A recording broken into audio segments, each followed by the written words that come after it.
Sun Tzu's definition of the ultimate victory was what? Anyone? Any of my students in this room who don't know that, you're in trouble. Yes? Achieving victory without actually fighting. Bingo. To win without fighting. A slightly different definition than Clausewitz's. But it's the same point. Why? Because in Clausewitz's case, you dominate their will by physically crushing them. In the case of Sun Tzu, you dominate their will by convincing them, hey, it's just not worth fighting, because they will crush us. We have no chance of winning. You out-psych them, the indirect approach. But at the end of the day, the final result is the same. You win, and their will is dominated. We failed to understand that for the last 18 years. But all of the above, when it comes to China, has to be put in the context of their plan to displace America, which is not secret. It's called One Belt, One Road. I came into the White House with a very specific mandate, or I thought I did, because my background was counterterrorism. I thought I was going to be working counterterrorism. Once I got in the building, once I had the requisite clearances and started reading the things that you don't want to read, there's a reason why, you look at a president the day they're sworn in, and look at them 8 years later. There's a reason that Obama and Bush went grey, because of the stuff they read every day. Once I started reading it, I realized that we'll deal with the jihadis, we'll deal with Iran, we'll deal with Russia, we'll deal with all of them. But there is only one strategic threat we face, and that is China. China is a peer competitor, or close to, and not only that, it wishes to replace us.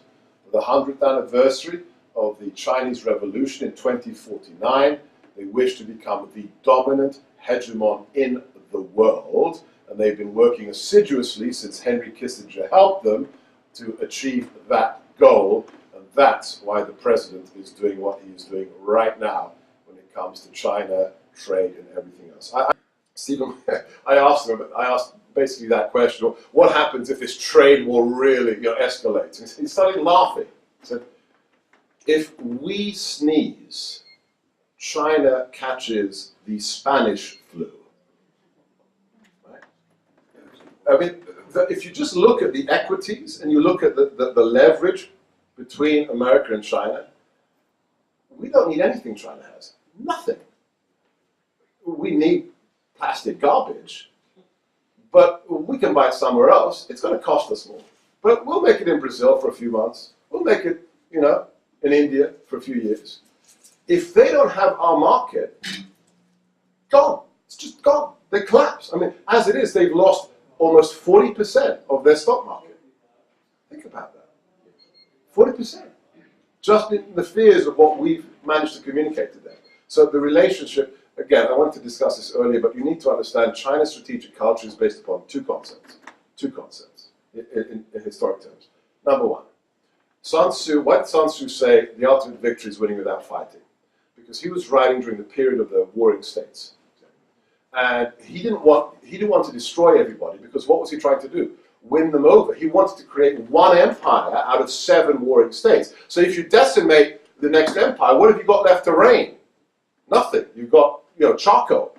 So you want to win them over without destroying them. That is their number one strategic matrix. Second, this is really important for One Belt, One Road. The Chinese empire has always been an empire, whether Mao was running it or whether an emperor was running it. Whether Xi Jinping, who just made himself emperor for life, was running it, or whether it was a warlord. The Chinese strategic culture is explicit. We are the greatest civilization the world has ever seen, ever. And the last 150 years was our humiliation by the barbarian West, who are Untermensch. Literally, in terms of, we had Mandarins when the Europeans hadn't discovered soap yet. Okay? So for them, One Belt, One Road is the return to their rightful place in history as the preeminent, most sophisticated civilization the world has ever seen. So, what's the so what in all that?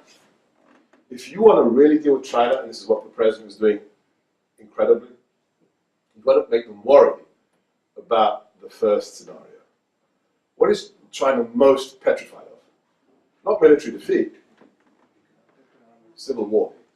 Civil war. If they cannot maintain double-digit or more GDP growth for the next 30 years, they will have a civil war. The most number of Mercedes are sold where? Not in Berlin, not in Washington. Yes, Shanghai, Peking. In a country where tens of millions of people don't have one pair of shoes. That's quite a recipe for a potential civil war. So you have to play with that concept and make them worry about internal cohesion. And if they don't get to sell their widgets to us, what happens to internal cohesion? See what I mean?